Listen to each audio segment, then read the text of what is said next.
हाँ जी, शुरू करते हैं आज अगला लेक्चर हमारा। और सुपर प्रॉफिट मेथड में बेटा आज हम इलस्ट्रेशन नंबर 16 देखेंगे। ठीक है, मैं नई बुक का इस्तेमाल कर रहा हूँ, आप ध्यान से क्वेश्चन रीड करें। देखिए क्वेश्चन देखते हैं बेटा।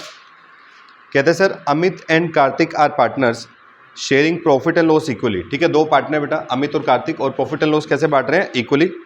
दे decided to admit Saurabh for an equal share in the profit. For this purpose the goodwill of the firm was to be valued at 4 year purchase of super profit. ठीक है, तो मेरा काम तो गुडविल से रिलेटेड है बस। ठीक है, गुडविल वैल्यूएशन से रिलेटेड। और इसने मुझे क्या कहा सर, गुडविल कैसे वैल्यू हो जाएगी मेरी? Goodwill is equal to 4 multiplied by क्या बेटा? Super profit. ठीक है, इसने कहा सर 4 ईयर परचेज पे निकालना है, तो 4 को अगर गुना कर दूं बेटा सुपर प्रॉफिट से तो क्या आ जाएगी मेरे पास? गुडविल आ जाएगी। क्लियर है? नीचे देखो मेरे को है ना बैलेंस शीट दी हुई है।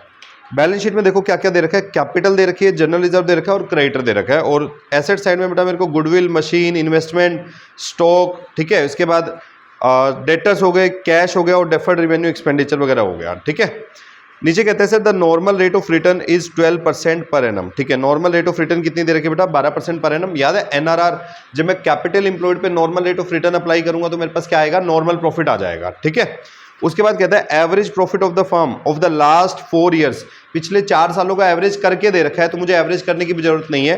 कहते हैं जी 30,000 रुपए का क्या है मेरे पास? एवरेज प्रॉफिट है। ठीक है, calculate Saurabh share of goodwill. बेटा सबसे पहले इसमें ना कुछ एक चीज पॉइंट अलग पूछा है। इसने कहा सर सौरभ का शेयर निकालो गुडविल का। सौरभ का शेयर बाद में निकालेंगे, पहले आप पूरी फर्म की गुडविल निकालते हैं। बोलो बात क्लियर? अब तक जो हम गुडविल कैलकुलेट कर रहे थे बेटा, वो सारी की सारी गुडविल किसकी आती है? फर्म की आती है। बोलो बात क्लियर? एक बार फर्म की गुडविल आ गई तो सौरभ का शेयर भी निकाल लेंगे। बोलो बात क्लियर? चलिए सर, सबसे पहले हम निकालते हैं सर सौरभ का शेयर ऑफ गुडविल। अब देखो बेटा ध्यान देना, मैंने तुम्हें ना गुडविल निकालने के उसके कैपिटल एम्प्लॉयड निकालने के कुछ फॉर्मूले बताए थे। ठीक है, मैं उसमें एक छोटा सा एडिशन और कर रहा हूँ, समझिए, क्योंकि इस क्वेश्चन में दे रखा है तो मैं कर रहा हूँ उसको। ठीक है, मैंने तुम्हें कहा था एक एसेट साइड होती है सर, दूसरी कौन सी होती है बेटा? लायबिलिटी साइड होती है। क्लियर है? लायबिलिटी साइड में मैंने आपको बताया था सर, एक तो कैपिटल होती है, एक होता है बेटा रिजर्व, और एक होता है बेटा लॉन्ग टर्म लायबिलिटी। कौन सी? Long term liabilities. सही है? फिर एक होती है बेटा करंट लायबिलिटी। करंट लायबिलिटी, जब आप इन चारों को ऐड कर लेते हैं तो बेटा क्या बनती है अपने पास? Total liabilities. सही है? अच्छा, यहाँ पे होती है बेटा नॉन करंट एसेट, और एक और क्या होती है बेटा अपने पास? Current asset. जब नॉन करंट एसेट और करंट एसेट को जोड़ लेते हैं तो अपने पास क्या बनती है बेटा? Total asset. अब इसमें ना एक एडिशनल पॉइंट दे रखा है, वो है बेटा डेफर्ड रेवेन्यू एक्सपेंडिचर। क्या दिया हुआ है? Deferred revenue expenditure. सर ये क्या भला होती है, बताओ मेरे को, किसी को पता है डेफर्ड रेवेन्यू एक्सपेंडिचर क्या होता है? सिर्फ एडवर्टीजमेंट या कुछ और भी हो सकता है? कुछ भी हो सकता है। ठीक है, ऐसा खर्चा जो करा तो आपने एक बार है, लेकिन बेनिफिट उसका कब मिलेगा? अगले कई सालों तक मिल रहा है। ठीक है, सुनो बेटा ध्यान से समझो, अगर खर्चा एक बार कर दिया लेकिन उसका बेनिफिट आगे आने वाले 4-5 सालों में मिलेगा, ठीक है, तो मैं उसको एक ही साल में क्यों राइट ऑफ करूं? आगे आने वाले साल में राइट ऑफ कर दूंगा। जैसे एग्जांपल देता हूं मैं तुम्हें पता है एक बार मैंने अपनी एकेडमी की ऐड के लिए किसको बुलाया था? सोचो, मैंने अमिताभ बच्चन को बुलाया। ठीक है, अमिताभ बच्चन मेरा बचपन का दोस्त है, हम दोनों साथ स्कूल जाते थे। ठीक है, तो अमिताभ बच्चन को मैंने कहा एक बार अमित भाई एक बार आगे एकेडमी की ऐड कर दे, कह दे वीके क्लासेस में जो है ये मेरा भाई है और पढ़ाता है। ठीक है, फिर देख तुम मॉडल टाउन का बच्चा कहीं चला जाए तो बता दियो। बोलो बात क्लियर? बोलो हाँ या ना? ठीक है, बोला कर दूंगा, कोई दिक्कत नहीं है, लेकिन 1 लाख रुपए लूंगा। ठीक है, ये ले 1 लाख रुपए। मैंने उसको क्या दे दिया बेटा? 1 लाख। तुम एक बात बताओ, क्या अमिताभ बच्चन यहाँ पे आके मेरी ऐड करके गया था, ये बात लोगों के माइंड में एक ही साल रहेगी या सालों साल तक बात होगी? ठीक है, मेरे को लगता है अगले आने वाले 5 साल तो लोग भूलेंगे नहीं इस बात को कि मेरी एकेडमी की ऐड कौन करके गया था? अमिताभ बच्चन करके गया था। बोलो बात क्लियर? तो जब 5 साल इसका मेरे को फायदा मिलेगा तो 1 लाख का खर्चा एक ही साल में डालना जरूरी थोड़ी है। 5 साल में खर्चा बांट देते हैं, आप एक काम करते हैं, तो मैं 5 साल का फायदा मिलेगा तो हर साल का खर्चा कितना मान लूँ? 20-20 हज़ार रुपये का खर्चा मान लूँ भाई। पहले साल का 20,000, दूसरे साल का 20,000, इस तरीके से 5 साल में खर्चा मैंने क्या कर दिया बेटा? डिवाइड कर दिया। बोलो बात क्लियर? अब सुनो, पहले साल का खर्चा 20,000 हो गया तो अगले 80,000 क्या बन जाएंगे मेरे बेटा? Deferred revenue expenditure. बोलो बात क्लियर? एक ऐसे खर्चे जिसका बेनिफिट मुझे आगे मिलेगा। लेकिन मेरे को एक बात बताओ, अगर मैं ये 80,000 का खर्चा बेचना चाहूँ किसी को तो बिक सकता है क्या? सोचो। ठीक है, मैं इसे सुमित से कह रहा हूँ तू मेरा एक खर्चा खरीद ले। ठीक है, सर खर्चा कैसे खरीदे जाएंगे? ठीक है, मैं कह रहा हूँ तू मेरे को 80,000 दे दे, हो गया तेरा खर्चा। खरीदेगा कि नहीं खरीदेगा? ये सोच के देखो, मैं तुमसे कह रहा हूँ मेरा खर्चा खरीद लो, ठीक है, तुम खर्चा खरीदोगे किसी का, नहीं खरीदोगे, नहीं सर, इसे बेच के कभी भी कोई प्रॉफिट हासिल नहीं हुआ, इसे बेच के कभी भी कोई कैश रियलाइज नहीं हुआ। तो बेटा ये डेफर्ड रिवेन्यू एक्सपेंडिचर ऐसा होता है जो बुक्स में दिखता जरूर एसेट साइड में है, लेकिन इससे कोई फायदा नहीं लिया जा सकता, इसका फायदा सिर्फ आप ही को मिल सकता है, इसका कोई कैश रियलाइजेशन नहीं हो सकता। बोलो बात क्लियर है भाई? मैं अमिताभ बच्चन को मैंने 1 लाख रुपए दिए थे, मैं कह रहा हूँ तुम मेरा खर्चा ले लो, ये तो तुम्हें क्या फायदा होगा, ऐड तो मेरी चलेगी ना अभी भी। बोलो बात क्लियर? तो ये बेचा नहीं जा सकता बेटा। अब सुनो ध्यान से, अगर क्वेश्चन में डेफर्ड रिवेन्यू एक्सपेंडिचर दिया हुआ है, ठीक है, अगर क्वेश्चन में डेफर्ड रिवेन्यू एक्सपेंडिचर दिया हुआ है, उस केस में तुम कैपिटल एम्प्लॉयड कैसे निकालोगे बेटा? मैंने तुम्हें कैपिटल एम्प्लॉयड में क्या बताया था, इन तीनों को जोड़ लो, ये क्या होती है बेटा? आपकी कैपिटल एम्प्लॉयड होती है। बात समझ आई? तो मेरे पास फॉर्मूला बना था कैपिटल प्लस में बेटा क्या, रिजर्व्स प्लस में क्या बेटा, लॉन्ग टर्म लायबिलिटीज, ठीक है। अब इसमें से क्या कर देना बेटा, माइनस कर देना क्या, डेफर्ड रिवेन्यू एक्सपेंडिचर। ये क्यों माइनस कर रहे हैं बेटा? क्योंकि इसका कोई बेनिफिट मेरे को मिलने वाला नहीं है सर, इसका कोई फायदा मेरे को मिलने वाला नहीं है, इसलिए मेरे कैपिटल एम्प्लॉयड का पार्ट भी नहीं बनना चाहिए। बोलो बात क्लियर है बेटा? यहाँ तक सिंपल सी भाषा में, अगर याद नहीं होता, समझ नहीं आ रहा तो रट्टा मार लेना, क्या सर डेफर्ड रिवेन्यू एक्सपेंडिचर अगर दिख जाए तो उसे कैपिटल एम्प्लॉयड में से माइनस करना है। बात समझ आ गई? क्लियर? अब देखो इसमें है क्या, हाँ जी, हाँ जी, क्या चीज़, प्रॉफिट या लॉस? हाँ तुम इसको P&L में लिखते हो ना, जितना पोर्शन तुम्हें करंट ईयर में राइट ऑफ करना है उतना, बाकी तुम बैलेंस शीट में शो कर देते हो। चले आगे, देखिए बेटा मेरे पास देखो कैपिटल दे रखी है क्वेश्चन में, मुझे रिजर्व दे रखे हैं बेटा, कोई लॉन्ग टर्म लायबिलिटी नहीं है, ठीक है, तो मैं जोड़ लेता हूँ सारी चीज़ें। कैपिटल देखो बेटा टोटल कितनी है मेरे पास, 90 1 है 50 1 है, तो टोटल कैपिटल कितनी होगी 140, 1,40,000 प्लस में रिजर्व देखो बेटा कितने के तुम्हारे पास, रिजर्व है जी 50,000 रुपये के, तो मैंने ये भी जोड़ लिया सर 50,000 रुपये। बेटा मेरे पास कोई भी लॉन्ग टर्म लायबिलिटी नहीं है तो मैं इसको नहीं जोड़ रहा, लेकिन मेरे पास डेफर्ड रिवेन्यू एक्सपेंडिचर है, देखो कितने दिए हुए हैं 10,000, मैं माइनस कर देता हूँ सर 10,000, लो जी कितना आ गया बेटा मेरे पास 1,80,000, कितना आया 1 लाख, स्टार्ट करना, ठीक है, टोटल कितना आ गया बेटा मेरे पास 1,80,000। अच्छा एक चीज़ और भी है शायद, एडवर्टीजमेंट, एक मिनट ना, एडवर्टीजमेंट सस्पेंस अकाउंट दे रखा है, और क्या दे रखा है, गुडविल भी दे रखी है भाई, गुडविल भी घटानी पड़ेगी हमें, ठीक है, पुरानी वाली गुडविल भी तो घटानी पड़ेगी। ये देखो यहाँ पे भी इस पे आते हैं सर, ये गुडविल कौन सी होगी मेरे को बताओगे, ये गुडविल कौन सी है? ये पुरानी गुडविल है, ओल्ड गुडविल, जो कभी बिजनेस ने खरीदी होगी किसी से। बोलो बात क्लियर? क्योंकि खरीदी हुई गुडविल ही क्या आती है, बुक्स में रिकॉर्ड होती है, ठीक है, बात समझ आई? मैंने तुम्हें 2 तरह की गुडविल बताई थी, मैंने कहा था एक होती है सेल्फ जनरेटेड, एक होती है परचेज्ड। तो मेरे को बताओ कौन सी गुडविल बुक्स में रिकॉर्ड होती है, परचेज वाली, ठीक है, तो ये खरीदी होगी जब भी आ रही है बेटा, जिस टाइम खरीदी होगी उस टाइम पे गुडविल रही होगी। अब जब भी ये पार्टनरशिप में चेंज होगा, जब भी नया पार्टनर एडमिट हो रहा होगा, पुराना पार्टनर जा रहा होगा, या प्रॉफिट शेयरिंग रेशियो चेंज हो रही होगी, तो सबसे पहले हम क्या करेंगे, पुरानी गुडविल को खत्म कर देंगे। क्या करते हैं, पुरानी गुडविल को खत्म कर देंगे। बोलो बात क्लियर? कितने की बेटा बताना जरा, पुरानी गुडविल 20,000 रुपये की, ये भी हमारी घट जाएगी बेटा कैपिटल एम्प्लॉयड में से, और मेरी नेट कैपिटल एम्प्लॉयड कितनी बचेगी बेटा 1,60,000। मेरे को बताओ सर यहाँ तक कोई दिक्कत है क्या? पहले ठीक है सर, मैंने क्या करा, मैंने जो बेसिक फॉर्मूला समझा था, capital plus reserve plus long term liabilities, उसमें 2 चीज़ें रिमूव करनी है बेटा आपको। एक तो एडवर्टीजमेंट सस्पेंस या डेफर्ड रेवेन्यू एक्सपेंडिचर हटाना है अपने को, ठीक है। दूसरा, अगर बैलेंस शीट में कोई गुडविल दिखाई दे रही है तो उसे भी क्या करना है बेटा, अपने को रिमूव करना है। बोलो बात समझ आ गई? बैलेंस शीट की गुडविल पुरानी गुडविल है सर, जब किसी टाइम पे खरीदी होगी तब गुडविल रही होगी, अब उसका कोई महत्व नहीं रहता। बोलो बात क्लियर है यहाँ पे? तो मेरे पास आ गया जी कैपिटल एम्प्लॉयड। बोलो सर कैपिटल एम्प्लॉयड कितना आ गया बेटा 1,60,000। अब समझो जी, मेरे को नॉर्मल रेट ऑफ रिटर्न दे रखी थी, तो क्या मैं इससे नॉर्मल प्रॉफिट निकाल सकता हूं? निकालो sir normal profit. Normal profit का फॉर्मूला था बेटा capital employed multiplied by normal rate of return. Capital employed कितनी है बेटा 1,60, नॉर्मल रेट ऑफ रिटर्न बोलो बेटा कितनी थी 12%। बोलो सर कितना आया नॉर्मल प्रॉफिट? सर 1,60,000 का 12% ये आ रहा है सर 19,200। सही है। मेरे पास मेरा एवरेज प्रॉफिट दिया हुआ था क्वेश्चन में, बोलो जी एवरेज प्रॉफिट बोलो कितना था 30,000। क्या मैं सुपर प्रॉफिट निकाल सकता हूँ? अच्छा और कोई एडजस्टमेंट नहीं दे रखी है ना, चेक कर लेना, और तो कोई एडजस्टमेंट नहीं है मेरे ख्याल से, ठीक है। आइए सर, तो मैं अपना सुपर प्रॉफिट निकाल लेता हूँ। Super profit sir average profit 30,000 minus में नॉर्मल प्रॉफिट 19,200, कितना बचा बेटा 10,000। ये क्या आ गया बेटा मेरे पास सुपर प्रॉफिट। और गुडविल का फॉर्मूला बोलो बेटा क्या था, number of year purchase multiplied by super profit. तो मैं बोलूँ सर 4 इंटू 10,800, बोलो जी कितना आया 43,000। ये क्या बन जाएगी बेटा अपनी गुडविल। मेरे को बताओ सर यहाँ तक कोई डाउट है क्या? पक्की बात है। आप एक बार अगर हम थोड़ी सी देर रुक के करते हैं, ठीक है, क्योंकि मैं रिकॉर्डिंग के बीच में हूँ ना, मैं बार बार बता नहीं पाऊंगा। सुनो बेटा ध्यान से, क्लियर।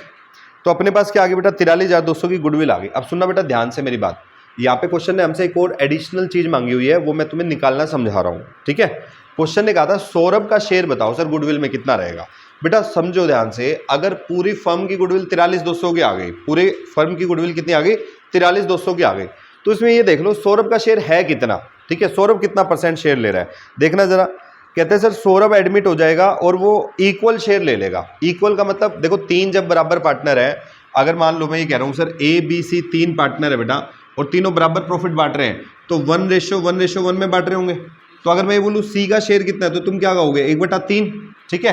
अच्छा ये 4 पार्टनर होते ABCD, तो 1:1:1 हो जाता, ठीक है। अब D का शेयर कितना होता 1/4, ठीक है। सर 5 पार्टनर होते, ये लो जी, ठीक है, इसका भी एक शेयर होता, तो एक पार्टनर का शेयर कितना होता 1/5, सही बात है। अभी कह रहे हैं सर 3 पार्टनर हो जाएंगे हमारे पास, क्या क्या नाम था सर, अमित, कार्तिक और सौरभ। कहते हैं जी 3 पार्टनर है, अमित, कार्तिक और सौरभ, ठीक है जी। सौरभ की स्पेलिंग देख लेना जो भी इन्होंने लिखी हो, ठीक है। अच्छा जी, तीनों का शेयर देखो क्या हो जाएगा, कहते हैं they decided to admit Saurabh for an equal share in the profit, यानी बराबर बराबर प्रॉफिट बांटेंगे सर 1:1:1। तो मेरे को बताओगे सौरभ का शेयर कितना हो जाएगा बेटा 1/3, ठीक है। लो जी, तो अगर पूरे फर्म की गुडविल बेटा 43,200 है और उसमें सौरभ का शेयर अगर 1/3 है, तो सौरभ का शेयर कितना बना 14,000 कितना 400, ये लो जी, ये बन गया सर सौरभ का शेयर। मेरे को बताओ सर यहाँ तक कोई डाउट है क्या? पक्की बात है, बस ये क्वेश्चन था। तो इसमें एक एडिशनल पॉइंट आया बेटा। एडिशनल पॉइंट क्या था भाई, अब तक तो हम वैल्यू ऑफ गुडविल निकाल रहे थे, अब हमने उसमें पार्टनर की हिस्सेदारी भी निकाल दी। भाई पूरे फर्म की गुडविल अगर 43,200 दी, तो उसमें एक पार्टनर की हिस्सेदारी कितनी है वो निकाल दी बेटा हमने। बोलो बात क्लियर है यहाँ तक?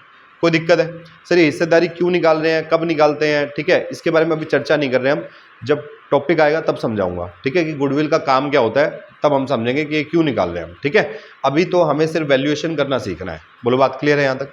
आइए सर अगला क्वेश्चन देखते हैं, क्वेश्चन नंबर 17।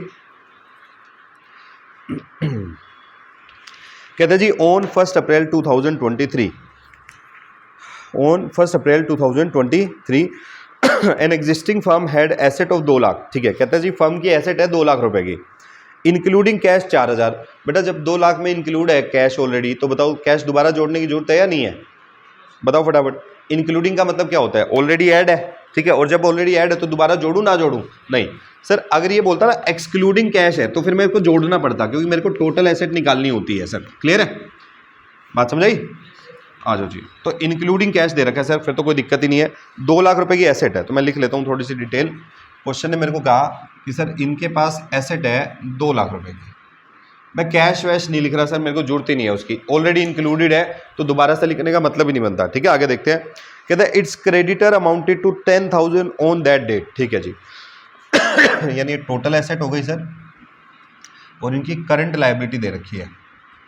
करंट लायबिलिटी इसमें क्या दे रखा है, क्रेडिटर्स कितने दिए हुए बेटा 10,000 रुपये। बोलो जी यहाँ तक भी कोई दिक्कत नहीं है, ठीक है। आगे आइए। कहते हैं जी the partners capital account showed a balance of 1,60,000 और जनरल रिजर्व बेटा 30,000 रुपये का, ठीक है। तो मैं लिख देता हूँ सब पार्टनर का कैपिटल अकाउंट, कैपिटल अकाउंट कितने का टोटल, बोलो फटाफट। 1,60 और जनरल रिजर्व कितने का सर 30,000, जनरल रिजर्व है सर 30,000 रुपये का। क्लियर बेटा? लो जी आगे देखते हैं और क्या दे रखा है। कहते हैं जी if the normal rate of return is 15%, goodwill of the firm is valued at 36,000, ठीक है। नॉर्मल रेट ऑफ रिटर्न दे रखे सर 15%, NRR दिया हुआ है कितना बेटा 15%, और फर्म की गुडविल दे रखी है इस बार। अच्छा गुडविल निकालनी नहीं है, गुडविल इन्होंने निकाल के दे रखी है, कितनी है बेटा 36,000 रुपये, ठीक है। लो जी गुडविल दे रखी है 36,000 रुपये, और साथ में लिखा हुआ है नंबर ऑफ ईयर परचेज, कितना sir number of year purchase 3 है, 3 ईयर्स, ठीक है। अच्छा और देखते हैं सर और क्या दिया हुआ है। कहते हैं जी find the average profit of the firm. आपको क्या फाइंड करना है बेटा, एवरेज प्रॉफिट फाइंड करना है। क्या फाइंड करना है, एवरेज प्रॉफिट। बेटा क्वेश्चन को अगर मैं रिवर्स में सॉल्व करना शुरू कर दूं, तो ये आ जाएगा मेरे पास एवरेज प्रॉफिट। सुनना ध्यान से, ये सारा डेटा है मेरे पास, ठीक है। मुझे क्या करना है समझो, गुडविल का फॉर्मूला क्या था बेटा आपका सुपर प्रॉफिट मेथड से, गुडविल इज इक्वल टू, ठीक है, नंबर ऑफ ईयर परचेज, मैं सीधा लिख देता हूँ, नंबर ऑफ ईयर परचेज कितना है 3 मल्टीप्लाइड क्या रहा होगा बेटा सुपर प्रॉफिट। सही है, मैं वैल्यू पुट करता हूँ। गुडविल की वैल्यू कितनी है बेटा मेरे पास 36,000 रुपये, तो 36,000 is equal to 3 multiplied by बेटा सुपर प्रॉफिट। अगर मुझे सुपर प्रॉफिट चाहिए तो मैं इसको यहाँ ले आऊँ, डिवाइड में हो जाएगा, तो 36,000 डिवाइड बाई 3 कितना हुआ बेटा 12,000, तो यानी सुपर प्रॉफिट कितना आया होगा मेरे पास 12,000। मैं रिवर्स चल रहा हूँ बेटा कैलकुलेशन में, ठीक है।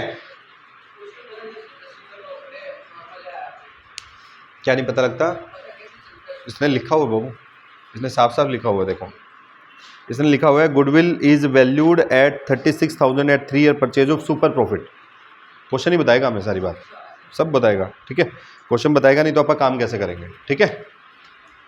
यहाँ तक क्लियर है बेटा। देखो मेरे को क्या करना है, रिवर्स कैलकुलेशन चल रहा हूँ बेटा मैं इस बार, ठीक है। तो मेरे पास क्या आ चुका है सुपर प्रॉफिट। मेरे को बताओगे सुपर प्रॉफिट निकालने का फॉर्मूला क्या होता है। Super profit is equal to क्या, एवरेज प्रॉफिट माइनस में बेटा नॉर्मल प्रॉफिट। क्वेश्चन ने मुझे क्या फाइंड आउट करने के लिए बोला, एवरेज प्रॉफिट, ठीक है। सुपर प्रॉफिट मेरे पास है 12,000 is equal to average profit minus में क्या बेटा नॉर्मल प्रॉफिट। सुनना बेटा ध्यान से, अगर मुझे एवरेज प्रॉफिट निकालना है तो मैं ऐसे लिखूं कि average profit is equal to 12,000, ये यहां पे आगे प्लस हो जाएगा, प्लस में नॉर्मल प्रॉफिट। मेरे को बताओ बेटा यहां तक कोई डाउट है तो, नहीं तो फिर आगे चलते हैं। एवरेज प्रॉफिट कैसे निकल सकता है, 12,000 प्लस में क्या बेटा नॉर्मल प्रॉफिट, ठीक है भाई। मैंने इस इक्वेशन में ही सॉल्व कर दिया इसको। अब अगर क्वेश्चन में मुझे नॉर्मल प्रॉफिट मिल जाए तो क्वेश्चन सॉल्व हो जाएगा। क्लियर है। नॉर्मल प्रॉफिट निकालने का फॉर्मूला तुम्हें पता है sir, normal profit is equal to capital employed multiplied बेटा नॉर्मल रेट ऑफ रिटर्न, ठीक है। Normal rate of return question में गिवन है, कितनी दे रखी है बेटा देखो 15%, ठीक है। तो ये तो 15% गिवन है सर, मुझे क्या निकालना है कैपिटल एम्प्लॉयड निकालना है। सुनना ध्यान से बेटा, कैपिटल एम्प्लॉयड निकालने के लिए मैंने तुम्हें कहा था बैलेंस शीट से पूछना, हमेशा बैलेंस शीट बताइए कैपिटल एम्प्लॉयड क्या है। तो देखो मैं यहाँ पे एक छोटी सी बैलेंस शीट बना रहा हूँ, ठीक है। मेरे को क्या क्या दे रखा है, टोटल एसेट दे रखी है, तो टोटल एसेट ये हो गई 2 लाख, सही है, कोई दिक्कत यहाँ तक। अच्छा और क्या दे रखी है सर, करंट लायबिलिटी दे रखी है 10,000, तो यहाँ पे लिखते हैं ना करंट लायबिलिटी 10,000। तो तुम्हें याद है एक फॉर्मूला बताया था, total asset minus current liability कर देंगे तो क्या आ जाएगा, कैपिटल एम्प्लॉयड आ जाएगा। याद है फॉर्मूला, क्लियर है। तो मेरे को क्या करना चाहिए sir, total liability total asset minus में क्या करना चाहिए करंट लायबिलिटी, ठीक है। तो मेरे पास आ जाएगी capital employed, sir 2 lakh minus में क्या कर दिया मैंने 10,000, तो मेरे पास कैपिटल एम्प्लॉयड कितनी है बेटा 1,90,000। लो जी 1,90,000। नहीं सर अभी हमें ना तसल्ली नहीं हुई इस चीज़ की, आप और डेटा पुट करो उससे देखते हैं, ठीक है। कैपिटल अकाउंट दे रखा बेटा 1,60,000, लो जी कैपिटल अकाउंट 1,60,000 और रिजर्व्स दे रखा बेटा कितना 30,000। तो तुम्हें याद है एक और फॉर्मूला बताया था मैंने कहा था sir capital plus reserve plus non current liability. Non current liability question में है नहीं, तो कैपिटल और रिजर्व को जोड़ेंगे तो भी क्या बनेगा, वही तो बनेगा 1,90,000। बात समझ आई। तो मैंने तुम्हें दोनों तीनों फॉर्मूले बता दिए, 5 फॉर्मूले थे सर, पांचों बता दिए मैंने तुम्हें, ठीक है। किसी से निकाल लो आंसर सेम रहेगा हमेशा, क्लियर है। आओ जी, तो 1,90,000 का निकालो बेटा 15%, कितना आया देखो 1,90,000 इसका 15%, यार बेटा 28,500। तो ये क्या आ गया 28,500 अपना नॉर्मल प्रॉफिट 28,500, ठीक है। इसको यहाँ पुट कर देते हैं सर जरा, 12,000 प्लस में बेटा 28,500, बोलो जी कितना आया एवरेज प्रॉफिट। एवरेज प्रॉफिट आ गया बेटा अपना 40,500। लो जी क्वेश्चन सॉल्व, बताओ जी कोई डाउट है। बड़ा इजी क्वेश्चन है सर, वैल्यूज पुट करनी है, वैल्यू पुट करते करते क्वेश्चन अपने आप हो जाएगा, ठीक है। देखो इस तरह के क्वेश्चन करने का सबसे अच्छा तरीका है, जो तुम्हारे पास वैल्यू है वो जरा पुट करके देखो फॉर्मूला में, अपने आप क्वेश्चन सॉल्व होता जाएगा, ठीक है। क्वेश्चन स्टार्ट करोगे तो सॉल्व हो जाएगा, स्टार्ट ही नहीं करोगे तो फिर भाई एक अलग मैटर है, ठीक है, क्लियर है। आइए क्वेश्चन नंबर 18 देखते हैं क्वेश्चन में क्या है, उसके बाद समझेंगे आगे। कहते हैं जी capital invested in a firm is 6 lakh, ठीक है। कैपिटल एम्प्लॉयड दे रखी है बेटा इस बार कितनी है 6 लाख रुपए, and average profit of last 4 year are 60,000। Average profit कितना बेटा 60,000 रुपए का, ठीक है जी। If the value of goodwill at 3 year purchase of super profit is 36,000, ठीक है। ये कहता है जी मान लीजिए आपका जो गुडविल है 3 ईयर परचेज पे सुपर प्रॉफिट पे 36,000 रुपये, what will be the normal rate of return. इस बार तुम्हें क्या निकालना है बेटा, नॉर्मल रेट ऑफ रिटर्न निकालना है, NRR निकालना है। तो भाई फॉर्मूला में पुट करना है सर, सब कुछ आ जाएगा। ठीक है, आइए सर क्वेश्चन देखते हैं। इसको हटा दूं बेटा,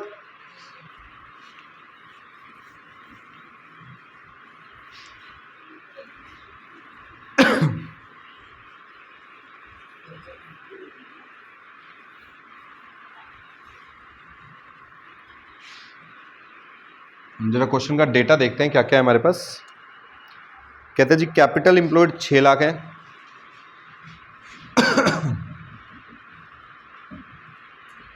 कैपिटल दे रखे बेटा 6 लाख, एवरेज प्रॉफिट दे रखा बेटा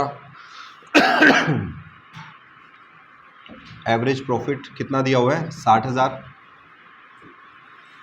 ठीक है, गुडविल दे रखी है बेटा, गुडविल कितनी है बेटा 36,000। और नंबर ऑफ ईयर परचेज, सुनो बेटा ध्यान से, नंबर ऑफ ईयर परचेज कितना दिया हुआ है 3 ईयर्स। क्या हुआ, ठीक है, नंबर ऑफ ईयर परचेज दे रखा है बेटा 36,000।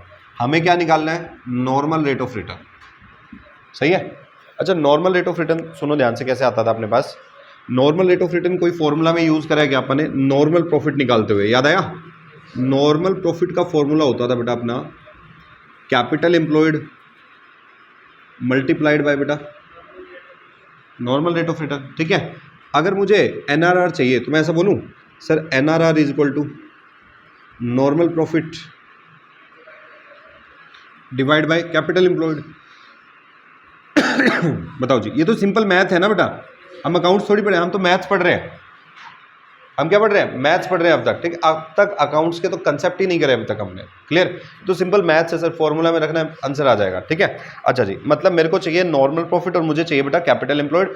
Capital employed is given in question 6 lakh, मेरे को क्या निकालना है बेटा, नॉर्मल प्रॉफिट निकालना है। ठीक है, नॉर्मल प्रॉफिट के लिए मैं गुडविल के रिवर्स फॉर्मूला पे चला जाऊंगा। ठीक है, आई जी, goodwill is equal to number of year purchase जो कि 3 दे रखा है, मल्टीप्लाइड बाय क्या करना चाहिए बेटा मेरे को, सुपर प्रॉफिट। ठीक है, गुडविल की जरा वैल्यू पुट कर देते हैं। गुडविल थी बेटा मेरे पास 36,000 is equal to 3 multiplied by super profit, और सुपर प्रॉफिट की वैल्यू आ जाएगी बेटा मेरे पास 36,000 डिवाइड बाय 3, कितनी आ गई 12,000।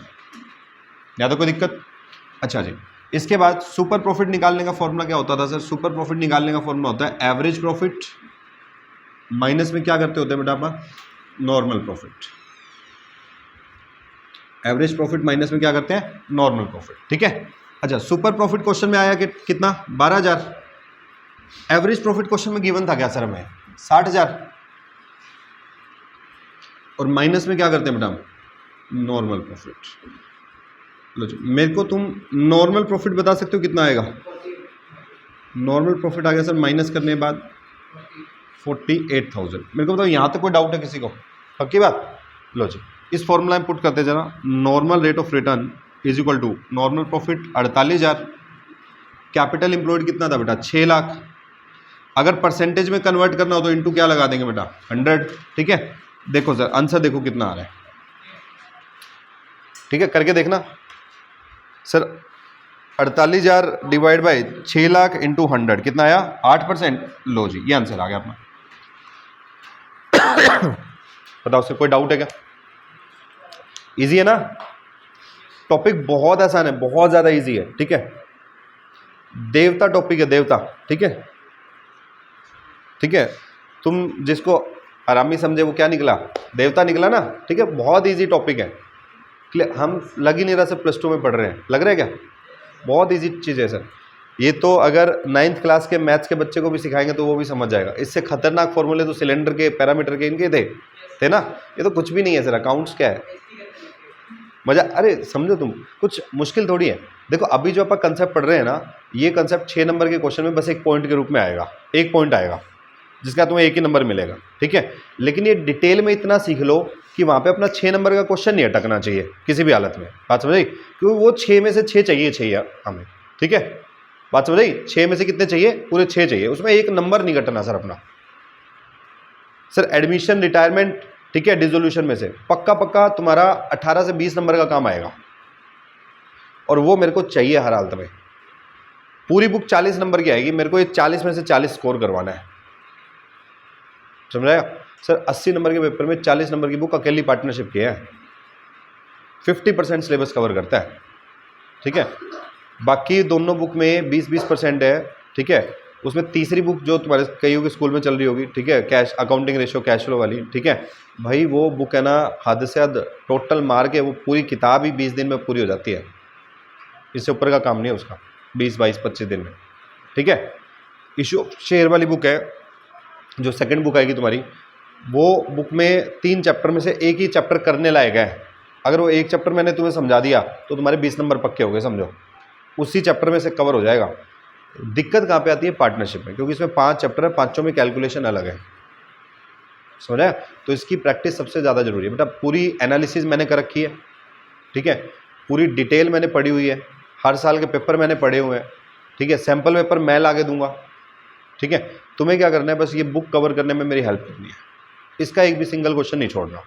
तुमने ये कर रखी है, एक्स्ट्रा क्वेश्चन मैं दूंगा तुम्हें, बात समझ आ गई? इतना कर लेना बस तुम्हें, क्लियर है? तो इस चैप्टर का यहाँ तक, ठीक है। Average profit method, super profit method, Monday को होगा टेस्ट थोड़ा सा मीडियम लेवल पे बनाऊंगा, यानी इजी से थोड़ा सा ऊपर, ठीक है। तो अपना वेल प्रिपेयर होके आना, प्रैक्टिस करके आना बेटा, ठीक है, क्लियर। इन टेस्ट के मैं रिकॉर्ड्स मेंटेन करूंगा, जो भी मंडे को टेस्ट हुआ करेगा अकाउंट्स का, ठीक है। कोई पीटीएम हुई तो दिखा देंगे तुम्हारे पापा को, ठीक है, क्लियर। पीटीएम होगी, मैं पहले बता रहा हूँ, ठीक है। तो अपने जो टेस्ट है वो ढंग से प्रिपेयर करना, क्लियर है? आज के लिए इतना कर लो, ठीक है।